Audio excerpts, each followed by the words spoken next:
Hello, everybody, and welcome back to Short Pit, a NASCAR podcast. I'm your host, Kaleb and Alongside me, as usual, is my co-host, Chris Prince. Chris, how are you? I'm doing pretty good, sir. How about yourself? Just dandy. Another wet, muggy, gross, sunny day in New England. It's so awesome. Alongside us, as usual, we have Cam and BR, fellas. Yeah. Right, sir. Okay, so Sonoma, it came, it went. Most of us fell asleep. Just another thrilling race out in wine country. We'll get into that. We'll talk about. It was there. Chris, what did you write in this week's script? Anything? No, good.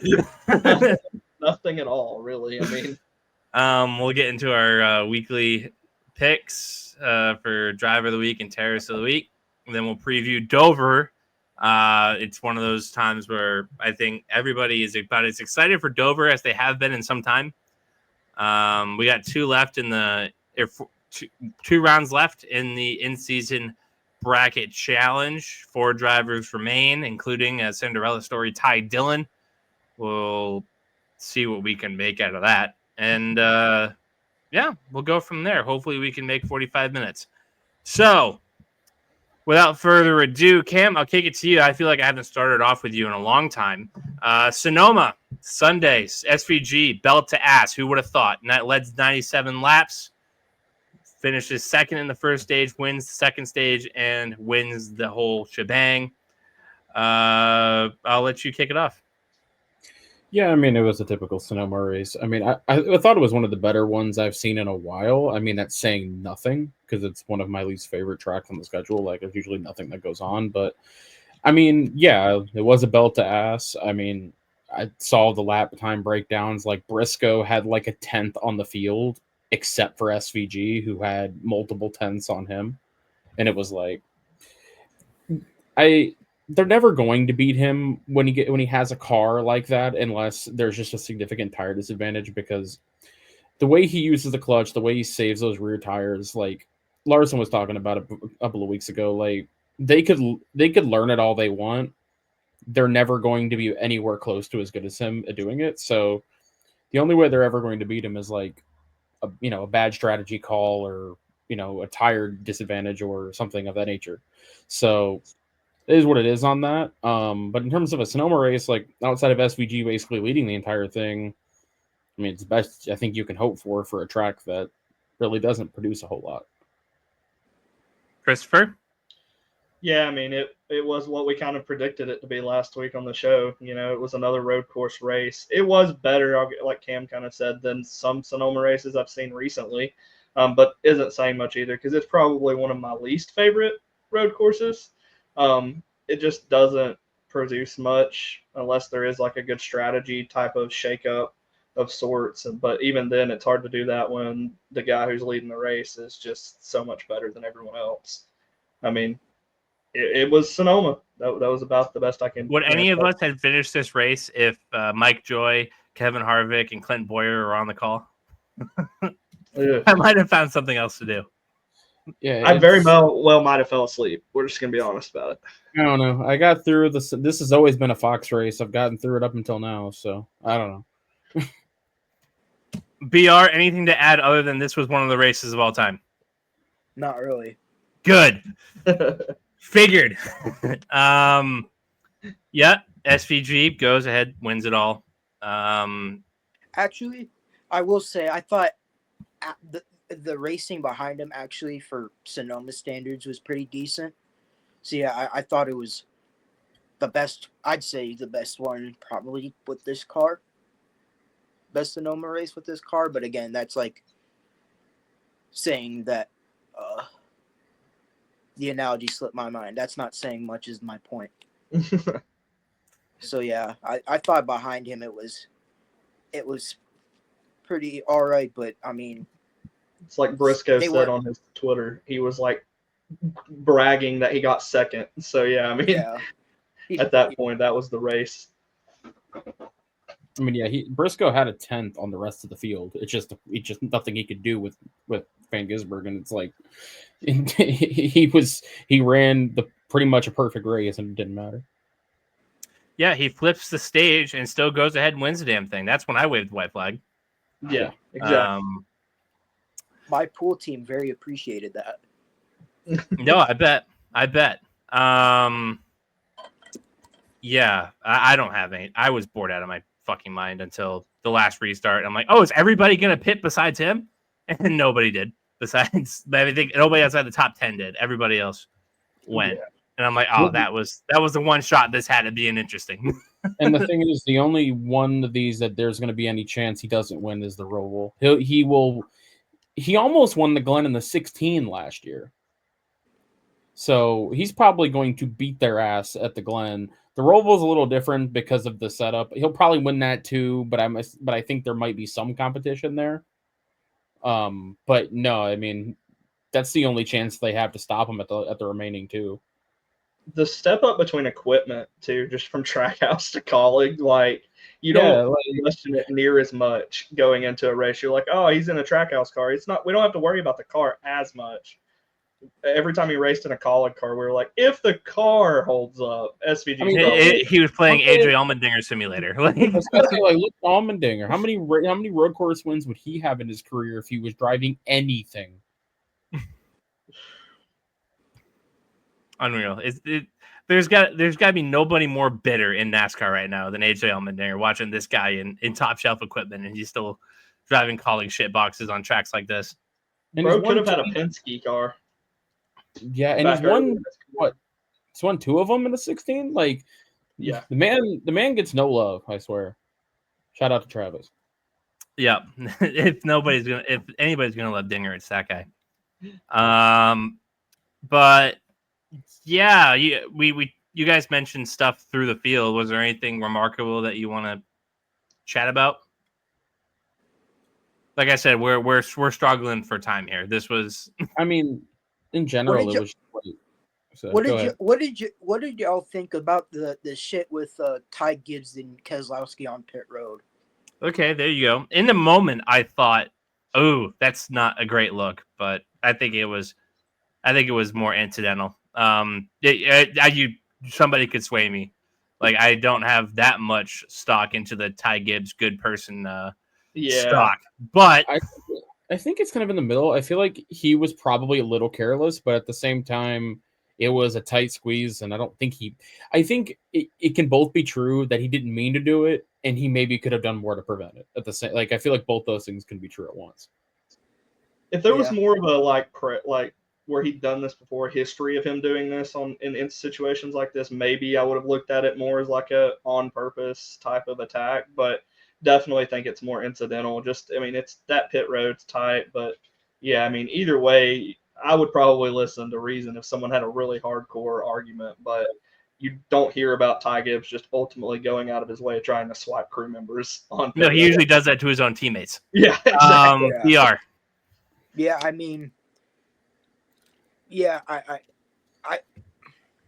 I don't think it was intentional, but I also feel like he didn't try real hard to prevent it or whatever. So yeah, no, I agree with everyone. It was. I will say it is interesting how quick they said, "Nah, it's good." I kind of expected them for that to be a thing after the. Yeah, a little bit of a midweek announcement that we're not going to penalize them. Yeah. Yeah, I was a bit surprised at how quickly they said that, but otherwise, yeah, I agree with everyone. Well, yeah, it was really quick. But if he would have done it multiple times, maybe you see that. But he didn't. I don't think he had another instance where he was that close, probably due to the fight. But I think that's probably why they were just so quick on it. They didn't want it to be drug out in this point because they've already gotten so much backlash from dragging stuff out like that before. So, speaking of stuff that's dragging out, this lawsuit, some new developments, at least in the last couple of weeks. I don't have a ton of every time this lawsuit pops up, I mean to look into it and take notes of what's actually going on, and then I don't. But the gist of it, from what I read, is that 2311 and Front Row could be out of their charters as soon as today, going into Dover. I think I saw something on Twitter this morning where they're asking the court to leave their charter status intact.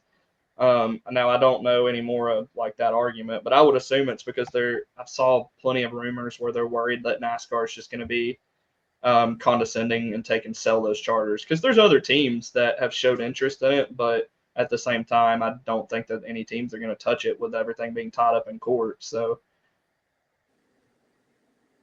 anybody else have any thoughts regarding this lawsuit? Essentially, like they're asking for an injunction to keep their charters because the suit is still pending. But like in the end, though, NASCAR has the discretion because they don't have there's no union, there's no CBA in NASCAR, so they have the authority to just take those back at any given time if they really chose. Starting tomorrow. Yeah. So those charters could be gone. So like I usually wouldn't say something like this in terms of like when you have a kind of a labor antitrust suit. I usually would be a person to be on the side of like labor, but at some point 2311 might just have to look down the barrel and settle. Because according to NASCAR, 2311 and Front Row haven't even tried to settle. At least according to NASCAR. NASCAR could be lying very easily, but that's what they say. I mean, I've never heard them the teams deny that they. No, here's what NASCAR said yesterday. It could be true, but I'm saying we are still talking about the Francis, so I don't really trust anything they say. They said that we have yet to receive a proposal from 2311 or Front Row, as they have instead preferred to continue their damaging and distracting lawsuit. We will defend NASCAR's integrity from this baseless lawsuit forced upon the sport that threatens to divide the stakeholders committed to serving race fans everywhere. We remain focused on collaborating with the 13 teams that signed the 25 charter agreements to ensure our mutual growth, blah, blah, blah. And as far as the team statement, I'm not reading anywhere that they've made, like 2311 is not, or in Front Row aren't arguing that they've made a proposal to resolve the litigation. Yeah, I mean, I wouldn't be surprised if that's true. But which in that case, I feel like that. I mean, they should have went in with at least something to say that this is what we'd rather sign. Have a proposal. If they do repossess those charters and they do get moved around, though, what that would create would be probably the biggest open free agency the sport's maybe ever seen. Because, I mean, Tyler Reddick's Tyler Reddick. Every team in the garage would want Tyler Reddick. And then even Bubba Wallace, who is, what would you say, a grade B driver in the sport. B+, yep. He brings a ton of money to a lot of teams who they all say they have none. So I'm just saying, because those drivers would instantly just be like, they would instantly be looking for the exit door without a charter. So, yeah, like it would create. I mean, I don't really care about Riley Herbst, but the other two, like, there would just be an instant bidding war. I mean, the interest with the third charter is that somebody's going to have a car somewhere. Yeah, no, and it's like, and even if teams that have 3 or 4 drivers like Penske or Hendrick, Gibbs not so much, but Penske and Hendrick, if Reddick hits the market, all of a sudden you start looking at drivers that you would think would be safe, and you're like, are they? If Tyler Reddick's on the market, like, is Austin Cindric that safe if Tyler Reddick's on the market? Well, they just booted out his dad. So like they would sack Cindric so fast for Reddick. Yeah, like just even look at Spire as not good as they are. Justin Haley, get the fuck out. Yeah. Not even for Reddick, but for Wallace. Like, Bubba Wallace would outrun Justin Haley with not a whole lot of trouble. So, like... No, right. So you start looking at these teams, and it's like, RFK would almost certainly get another charter. So... Because they already have 3 now with the 60. So I don't know if they would get a 4th one, actually. But the interesting thing to me is does a manufacturer step in, like Toyota with Legacy, right? Did they throw some money down and they're like, no, don't let Tyler Reddick or Bubba leave our camp. Go get this charter and let's keep these guys here because we don't want this gone. Like, that's something that would be interesting to me. Does a manufacturer? Jimmy was already saying, like, Zillett in the third car. Yeah. Apart from this lawsuit, they want a third car. So whether that's Reddick or Wallace, I mean, I'm sure it would be one of the two. I mean, if you're Reddick, I feel like you would probably want to talk a little higher than Legacy Motor Club. But Bubba Wallace, I mean, go right back home. Yep. That team looks really good. Like, I mean, Reddick probably on the phone with Hendrick and Penske, but Bubba,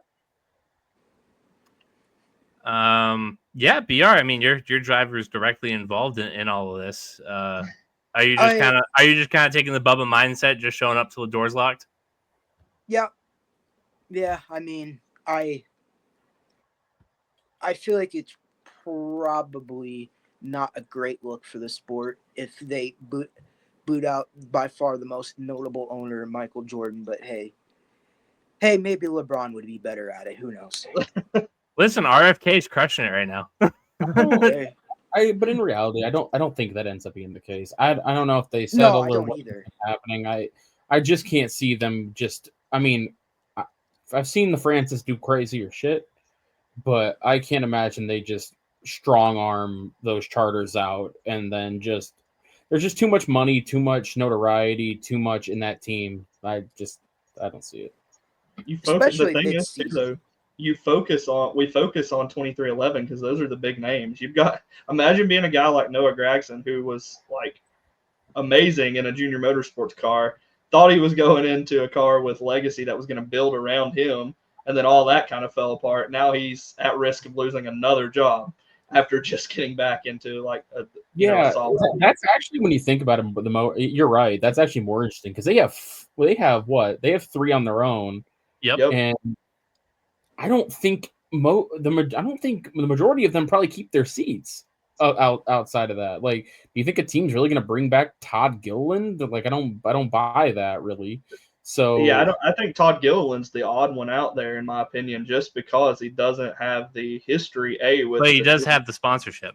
That's true. The sponsorship money could save him there. I'd rather have Gilliland than Riley Herbst. Oh yeah. Well, same. Yeah. But Riley Herbst would be booted to the lower series so fast if 2311 wants his charters. But the thing with Gilliland though, like that brand is like attached to the car, not him, and they may not follow him because that branding was with McDowell, and it just never left. So I don't know the actual intricacies of that, but yeah. Does this open the door for Dale Jr. to finally get in Cup? Maybe. I mean, look, if they actually do that and they actually say, all right, screw you, we're taking all these charters, it would just it would explode because like you would have 6 open charters to just be bid on. I mean, Hendrick can't take on any, Gibbs can't take on any, Penske can't take on any because of the Wood brothers. Outside of that, you could see them go anywhere. Yeah. Why Trackhouse has endless money? Why wouldn't they get a 4th charter? You could keep Suarez with the 4th charter. Yeah, not with Reddick on the market. I'm not saying that they would. I'm just saying theoretically, you could. No, they got a 4th charter. The 4th charter, you'd have SVG, you'd have Chastain, you'd have Zillage, and then they would just probably take amount of money and look at Tyler Reddick and probably Carson Hocevar and go, "How much do you want? We're not actually offering. What do you want?" Write a number on this check. Yes. Yeah, I don't think it gets to this point, and especially they're not going to take it mid-season. If that happens, it'll be. If they're going to take it, they'll do it now. Oh yeah. If they're going to take it, which I doubt, but I'm saying if they do, they'll just do it now. They're going to make if they're going to make that statement, they're going to make that statement now. What the official hearing, like court hearing itself, the trial is not till December, I believe. Yeah. Yeah. So, I mean, I could totally see NASCAR being like, nah, we're just going to take these. They're ours. You can do what you want, but these are ours now. That's such a weird thing, like, mapping out in my head, because the trial's not till December. Yeah. What happens if 2311 happens to win that trial? Do they get the charters back after they've already sold them to Trackhouse Legacy? Yeah, that's the conundrum of that, because technically they can win the thing. Technically they can win it. Technically they can win it, and NASCAR can still say we own these. Yeah. So unless they get it something in the negotiations to where they the charters are more so the teams, which I think is a lot of the hang up. If you listen to a lot of the underlying like talk, a lot of their thing is they want those charters to be an asset for the teams. They don't want it to just be NASCAR's asset where NASCAR can take it.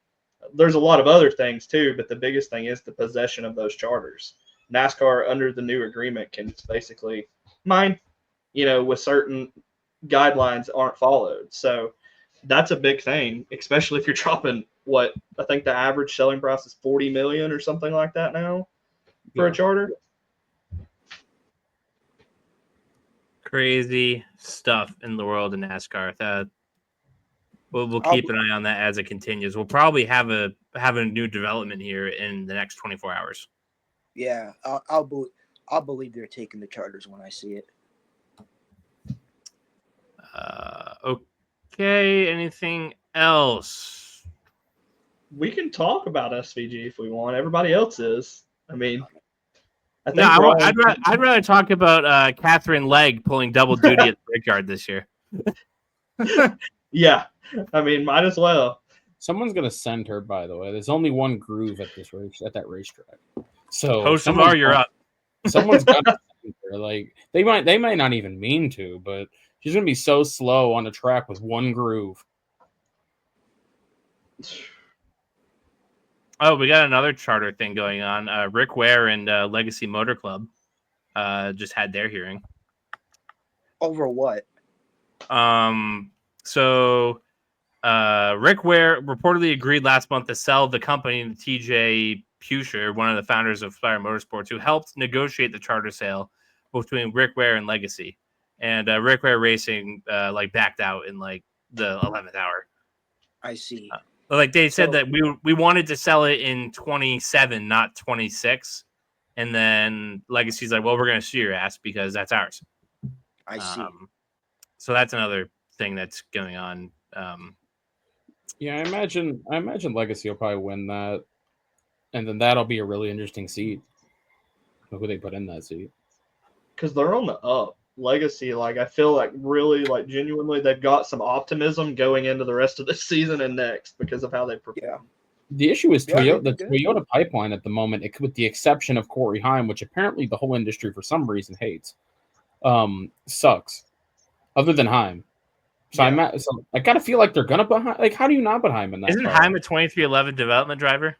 Well, yeah, 2311. Who signs that contract the second it goes up in flames? Yeah, I mean, they put Riley Herbst in the third car over him, so Also, I'm not sure. Jordan had to pay out his gambling debts again. Don't worry about that. Also, Toyota would go, yeah, we don't really give a damn what kind of development contract you have. We're gonna put him in this Cup car. Sorry. Yeah. With how they look, JBL that actually would be sponsored a Legacy decent Motor Club car. That that's what it's going to be. Yeah. Like the KBM truck days, it'll be JBL on the hood of a Corey Haim Legacy Motor Club car. If that. Wonder what number though. John Bradshaw Layfield.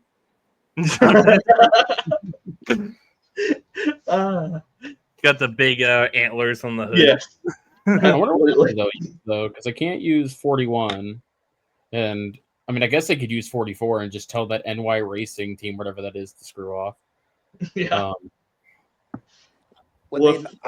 I feel like they just make 84 the full-time number. Probably. I mean, yeah, if Jimmy's got any say-so in it being the owner, I'm sure that's going to happen. So, Chris, you want to talk about SVG? No, I mean, that's up to y'all. I'm kind of think we're all in the similar thing. It's not so much SVG problem as it is the format itself. There's no sense in griping about him. I mean, the dude earned his spot. So listen, him putting belt to ass definitely wasn't the most entertaining part of my weekend, and I won't thank him for it. But I'm not gonna like, oh, this dude sucks on ovals. Why, blah blah blah. It's not. That's not my opinion on it. He's also like very slowly improving at the ovals. The last couple ovals, he's finished in the top 25, which you're like top 25, but I mean, before he was running a second off the pace. I mean, maybe next year he can be respected. Like his average finish on ovals might be in the high teens, and if his average finish on ovals is in the high teens, then what then? Yeah, well, right. Yeah, I mean, I think you're kind of right too, Cam. You said it when we were talking about it. You have these one-offs all the time. We don't gripe near as much about a one-off at Daytona because we expect that. Why is it a problem that the dude's straight up just kicking everybody's ass? And now we want to gripe about him not being a contender in the playoffs. Like, I mean, he may or may not, but he's still, beating them outright. There's no like one-off fluke. Listen, the only reason I didn't gripe about Harrison Burton is because I called it. I mean, as much as I like Josh Berry, like, I'm wearing his shirt right now. I mean, statistically, SVG has outperformed him, and no one bitched about Josh Berry. No.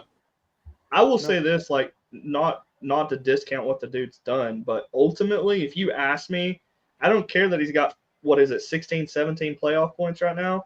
He went into the Xfinity playoffs last year and did the same thing. He had 3 wins. He made it to the end of the round of 12 in the Xfinity playoffs. So if he can coast through and have some good luck, maybe he gets to the Roval.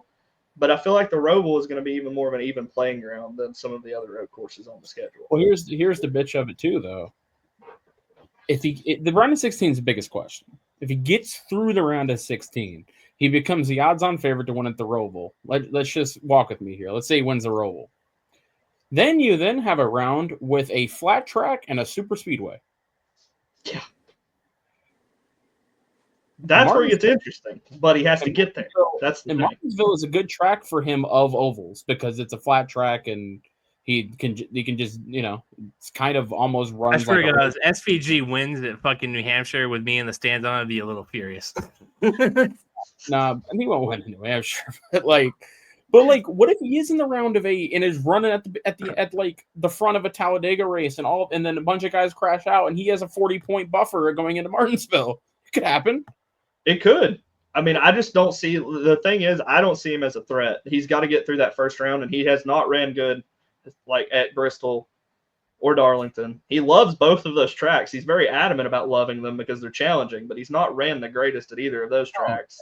I don't expect it. But the thing is, with 16 drivers, you just got to be better in 4 of them. And if you don't wreck, it's really easy not to be better in 4 of them. If he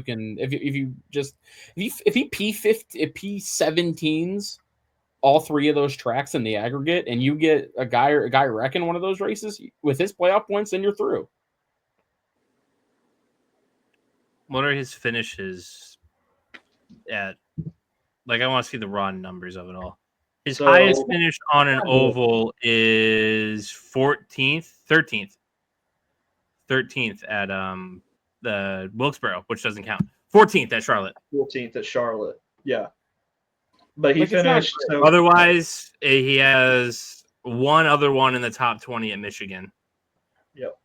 So otherwise, he's getting better. But no, this thing would have been way worse if this was last year. What if he got a road course in the first 2 rounds? Jesus Christ. I don't know if I could even hide my annoyance. Last year, the Glen was in the first round and the Roval was in the second round. It's crazy. I keep casually forgetting that Talladega is in the round of 8. And it's not like it's gonna hit like a truck when it shows up. I'm like, Jesus, this race is gonna determine maybe one of the C4. I know the whole field wrecked, but Buddy was top 15 in Atlanta. I think. Was he? Stand by. Top 20 at least. 24th. Yeah. Really? 24th and 23rd. He was running higher than that. 31st at Pocono. He had 25th at Nashville. 20th at Darlington. Yeah, I mean, he finished 20th at Darlington and 38th at Bristol. Both of those are in the first round. So if he can finish better than that. Yeah, at Bristol, to his credit, he did have a suspension issue.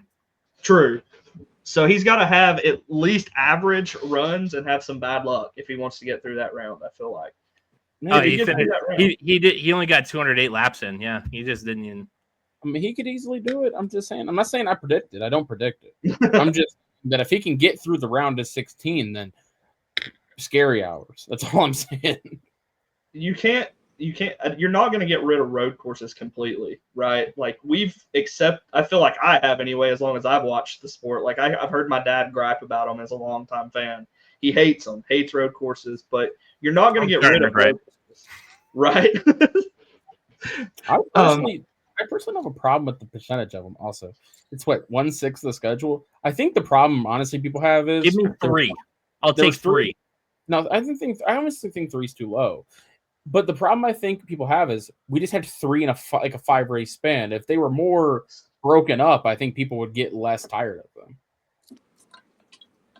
Could also be true, but we all also agree that we need to shoot Sonoma into the middle of the Pacific Ocean. No, I think Sonoma and the Roval, if they're going to keep them both, like if they're not going to replace the Roval with an oval, which feels like the biggest layup ever.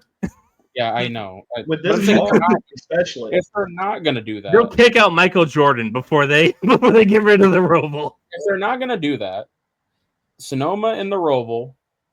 One of them can be the San Diego street race if they want one so bad. And then the other one can just be a more proper road course, like a more almost like open wheel style road course. And then like Montreal, maybe, whatever. And then Chicago, and then the Chicago street race can be Chicagoland, which makes up for the fact we don't get the Charlotte Oval. So, I mean, I swear all of us are smarter than the people running the sport. But not hard to do. All of us have common sense, which some people in decision making positions lack. As we know. So. I mean, for some reason they felt the need to put 4 flat tracks and a super speedway in the playoffs. This car runs like. Listen, I get that they were going to renovate Homestead for the championship. We didn't need to do all that. No, I understand why they did that. They moved it because they needed to get it over with to do the renovations. But like, this car runs like utter dog shit on flat ovals, and they put 4 of them in the playoffs. I mean, Martinsville and Phoenix were already there. Seabell's gonna have a renaissance in the playoffs right there. Hell, Ryan Blaney might win 4 races in the playoffs if you keep adding flat ovals in there. If he doesn't explode. Well, yeah, I'm saying, but on speed, like think about it: Gateway, Martinsville, Phoenix, blown up, ran out of gas. Martinsville might hit him. I'm just saying on speed. Or somehow the most unproblematic driver in the sport cleans him out because that's just his luck. Chris Buescher has 0 haters, but somehow he's the one that cleans him out. It was just so bad. I thought it was intentional when I saw it on TV, and it just looked like he got like so fucking loose. And then there's Ryan Blaney's luck going straight into the grape fields. It's like if you get cleaned out by Hostar or Chastain or something, you're like, okay, fuck that guy. But like, okay, this happens to people. Chris fucking Buescher. Like, I think of all the drivers in the sport, he has to have the least amount of haters. Like, who hates Chris Buescher? I like Chris Buescher. I like Chris Buescher, honestly. Yeah. I love Chris Buescher too. I'm just saying, I can't think of a time anyone's went. Josh Berry, maybe, although he's got all the Carson Hocevar groupies in a fuss right now. Josh Berry ain't been in the sport long enough, but Chris Buescher been in the sport for 10 years, and nobody cared. Nobody said a bad word about him. Yeah.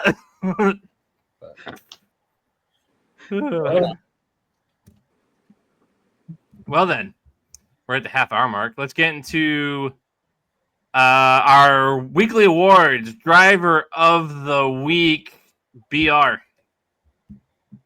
I'm not gonna go SPG because that's boring. Hell yeah. Michael McDowell, P4th.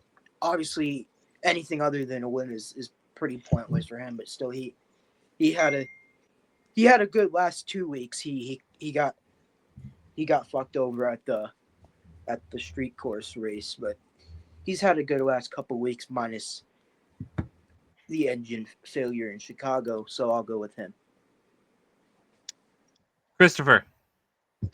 I went with Chase Briscoe. Like, I don't expect Chase. He was not the guy like you expect on a road course to contend, and he went out, put down a good lap in qualifying, started second, finished second, even led a few laps during the pit cycle. So, I mean, I'm going to give it to Chase Briscoe just because I don't expect Chase Briscoe to be in the top 5 on road courses. Cam? I was also going to say Chase Briscoe. I mean, he is sneakily good at road courses over the course of time. Usually, it didn't really work in the 14 because the 14 was a shit box. But I mean, yeah, like I said earlier, statistically, he was 10th faster than the field. He couldn't deal with the alien in front of him. So go Chase Briscoe. I'm gonna go with Kyle Busch, slowly making that climb in the point standings. Is he still gonna need to win? Absolutely. Is he gonna get it? Probably not. But listen, Rowdy Nation can have a little bit of hopium this week. Dover is one of those tracks where when you look at stats since he's been in the 8, you go, really? He's been that good? So who knows? Let me see. Let's take a look. 4th and 21st, but he won the pole on both. Yeah, and he led a bunch. He led 34 laps. Yeah. Well, a bunch is a little bit of a stretch. We get my point. P7 in the first stage last year, P6 in the second, finished 4th. Could be Kyle Busch's day to deliver in Dover. Just because in your head you just think of like ovals like that of him in the 8, and you're like, damn, he's been so bad. And he's gonna fucking no contact wreck. Every once in a while you think of an oval, you get to an oval like Dover, and you're like, wow, he actually hasn't been terrible here. Weird. Rowdy Nation, keep your ear up. Terrorist of the week, BR. We talked about it already. Chris Buescher, he just absolutely just smoked Blaney. That was crazy. Obviously not intentional or anything, but that was something. Cam. I mean, obviously as a Blaney fan, I want to say Chris Buescher, but I'm going to say Josh Berry because that was hilarious. Like he just out of nowhere. That one might have been intentional. Oh, wow. Like I don't know what our host of our did to him or at some point in the race, or maybe it was a few weeks ago. Who knows? Or if he was just so slow in front of him, but he literally just hung a left and cleaned him out. I have not seen a more hilarious dump in a long time. I kind of nodded. I'm like, yeah, that looks right. So the Wood brothers on Twitter was asked to this, and their justification was as to why he did this was because hosts of our wrecked Harrison Burton last year. Like, what? Incredible. Vengeance for Harrison Burton, a year in the making. Dude, imagine that. Obviously, that's a shit post, but imagine they did walk up to Josh Berry and they go, so you remember this thing that happened like a couple months, like about a year ago? We need you to clean his ass out. You remember that? He's like, word. Say less. Glory to the Wood brothers. Christopher. Yeah, Cam took mine. I went Josh Berry as well for the same reason. It was amazing. Just a pure intentional hook. To nobody's shock, I'm going with Sonoma Raceway. Bury that with Bin Laden in the middle of the ocean. Okay, can I retroactively change it to Barry because I admittedly forgot about that?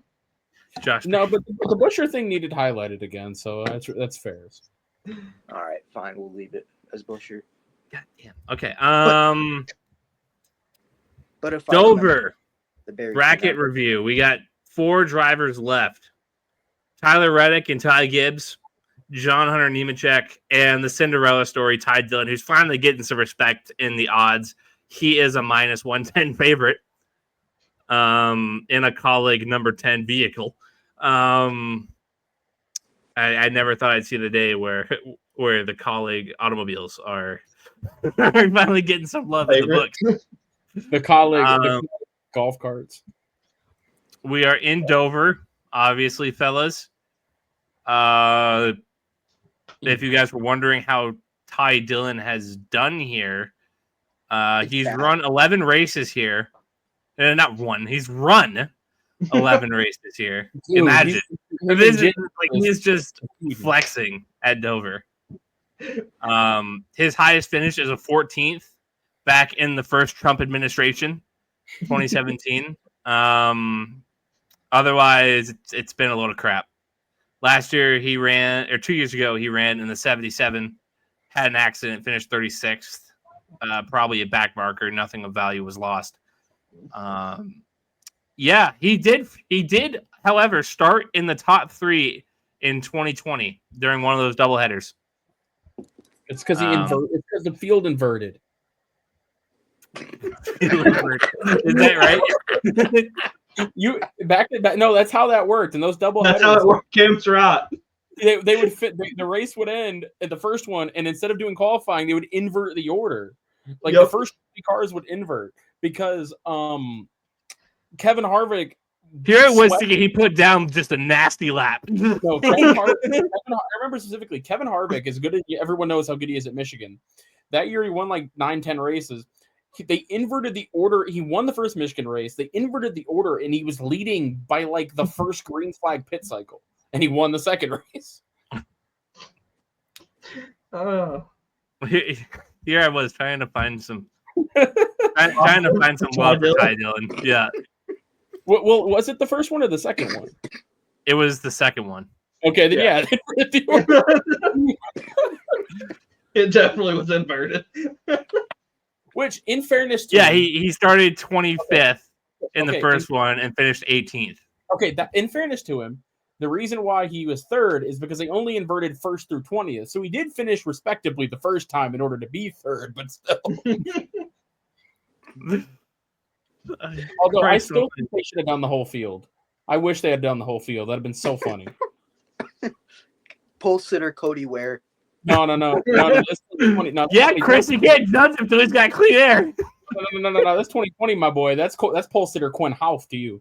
Yeah. Get it right. This is how BJ McLeod wins a race. Yep. This is how Catherine Legg leads a lap. Right. It's Michigan in the 550 package. They could just stay out there a while.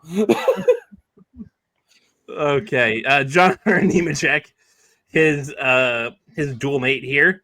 24th in 2020, 20th in 2020, and then last year 20th. He's a top 20 car ish here at Dover.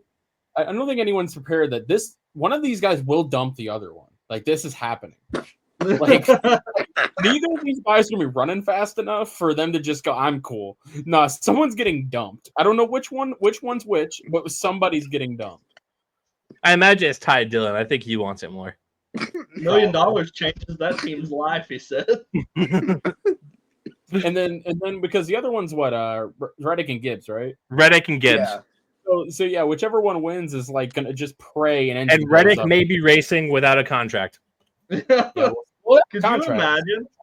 Could you imagine Reddick just winning? How do the odds change if Reddick just ends up at Team Penske and stays where he is? Does Reddick immediately become a heavy favorite?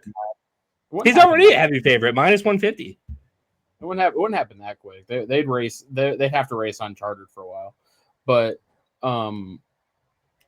Whoever wins though between Nemechek and Dillon are just gonna have to pray that whoever wins the other one, their engine just explodes at Indianapolis because they won't be fast enough to deal with those cars. Does Kaulig have a partnership with anybody, like an RCR or Hendrick? Well, all Chevy engines come out of the same shop, but in terms of alliances, no. I was about to say maybe they get some help. Maybe. Yeah, maybe. I'm guessing that. I don't know. But, yeah, fellas, we still riding with the Ty Dillon hype train? Need that. Yeah, I'm rolling with it. Like I said, I think he'll clean him out if he's got to. So I might as well. And then you get Gibbs versus Reddick. Gibbs here at Dover. P10 last year, P13 the year before that. Reddick since joining the 23-11, 11-7, 30th. Or no, that 30th was the RCR car. Never mind. 11th and 7th. It's about as even can get. But the odds don't reflect that. They have Reddick as a heavy favorite. I'm also probably going to go with. I'd probably go with Reddick on that. I just don't trust Gibbs to do all that. I'm going with Gibbs. I'll go with the momentum he's got right now. Yeah, that one's tough. I'm gonna go with Reddick though too, just because I feel like he's turning things around. Yeah, Reddick. I am on an island. All right. Therefore, if you're the other two guys though, you're hoping it's Gibbs. Plus 218 for that parlay of Dillon and Reddick. Put in $10, you win like $21 and some change. You guys want the other matchups that DraftKings has so graciously gifted us? Oh Lord, I don't know. Boy. Kyle Busch versus Ross Chastain. Ross has been really good here. But so is Rowdy. Yeah. Ross has been better, if I remember. That could be true. Stand by. I think his average finish like 5. Ross, 5.7. Yeah, I'm going with the 1. I too go with the 1 because even when Rowdy's having this hot streak on the road course, he still finds a way to spin out every single fucking time. Well, he's worse on the ovals. It could be 2 to go, and you just see him flying, and you're like, oh, all right. He went. That flying zone car just. BR, you going with Ross as well? Well, I was gonna save this for the overall pick, but I'm gonna pick Kyle Busch. I knew you were going there. I knew when you were earlier, you were like, if I get conned, I get it, though. Denny Hamlin versus Chase Elliott. That's a Denny. That's a good one. It's a good one, but Chris, are you we are at risk of a Hamlin stinker. Everyone needs to know. Like, we are. Yeah, I mean that's really tough. I'm probably going to go with my guy in that just for the fact that that's a close battle, but I could easily see Hamlin stinking to show up. I'm gonna go Denny too. 2 favorites. Yeah. That parlays plus 172. Dover, one of my favorite short tracks on the schedule. To the surprise of no one. It's very unique, I guess is the right word for it. What's the weather like over in Dover? When I checked earlier this week, it was not good. It's funny because the town I live in is Dover, New Hampshire. Now I got to type in another Dover. Weather on Sunday, 65% chance of rain. It's raining. Tough. But it's not projected to have anything until like night, so we should be okay. Yeah. So, Chris, what are you looking forward to? Just being back on an oval. I mean, Yep. For the pure fact of that, I hope it's a good race because the last few road courses have been kind of snoozers from like the lead perspective. Good races throughout the field, but I hope it's just a good oval race. I'm not going to put in any stock into like qualifying this week after doing some research earlier, which I thought was an interesting fact while I wrote it down. Yeah, I do think it's interesting that you did research. I was looking, right. Only 13 out of 13 or only 13 races of the 106 Dover races that have been completed in the Cup Series has been won from the pole. Well, Only 13? That's most. Only tracks. 13.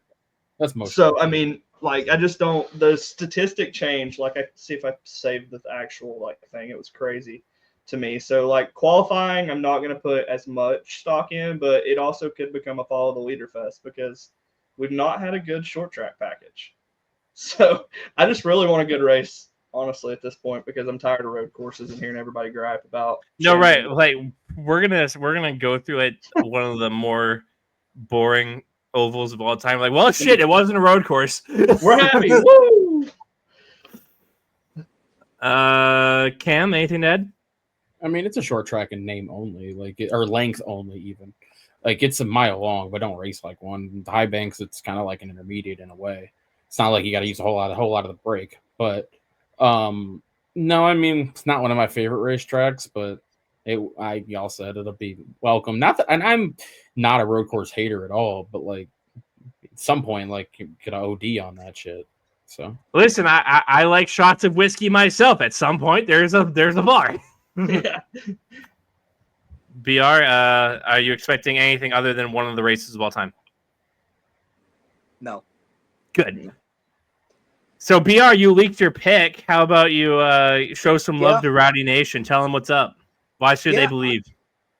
Well, because of the reasons you said earlier, won the pole the last 2 years. Last year finished 4th, top 10 in each of the first 2 stages. Again, I don't know how driver rating is calculated, but he's one of the top ones there at Dover recently, and it's one of the tracks he does well. And frankly, it would be fun to see. So I even though it would probably nuke Bubba's season, I still wouldn't be too upset. Rowdy Bush, that is BR's pick. Cam. It's tough because I should probably pull this up too. Kyle Busch in the odds is plus 2,200. Yeah, so I'm between two. I'm gonna go with the more popular one within the show and go with Alex Bowman. Fuck. Just because it's Dover, man. Like if Hamlin doesn't win, it'll be a Hendrick car. Like it's Hamlin against the entire Hendrick field every time we come to this place. Truex would sometimes on Mondays break that up. We don't, but he's gone now. My other one was William Byron, just because I think there was a race where he led like 230 laps this place recently. I forget what year that was. Yeah, it was 2023. Yeah, so he wrecked last year and finished 22nd the year before that. But it's still just it's weird. It's just wild to me that he's not won a race on speed, and we're in July. But no, it just feels right. Like probably have Larson and Hamlin battling at the end. Bowman has a fast pit stop and ends up in front of them in an overtime finish. Yeah, I could see it, so I'll go with it. I would lose my voice.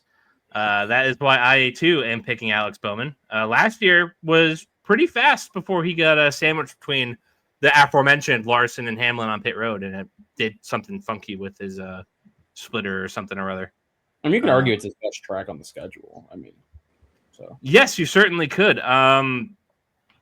Looking at his averages, his highest average is at Coda, but second is Dover with a 6.5.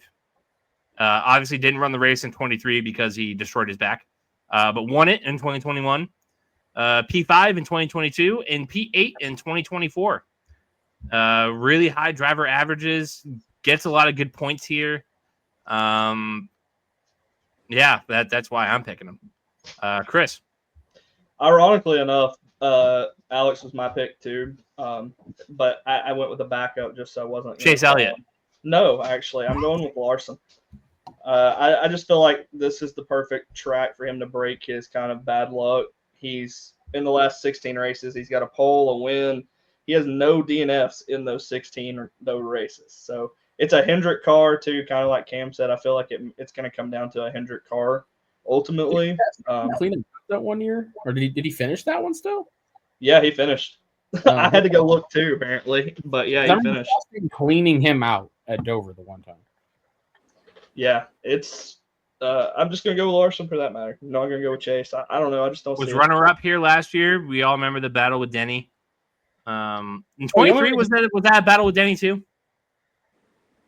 I'm sure. I don't remember, but I'm sure. Well, you said that you were curious if he had finished. He finished 32nd in this one. So, did Denny throw him in the wall? No, I'm saying it was Chastain that cleaned him out one time. That's why I said that. Oh, gotcha. Okay. Was that in the race? Was that the race that made Mr. H make the boss call to Trackhouse to tell Chastain? I thought that was Darlington. Yeah, it was Dover apparently. Finished 32nd. He was involved in an accident early in the race when Ross Chastain nudged Brennan Poole's car, causing Poole to spin. Oh, that's right. He shipped Brennan Poole right up into him. Yeah. Yep.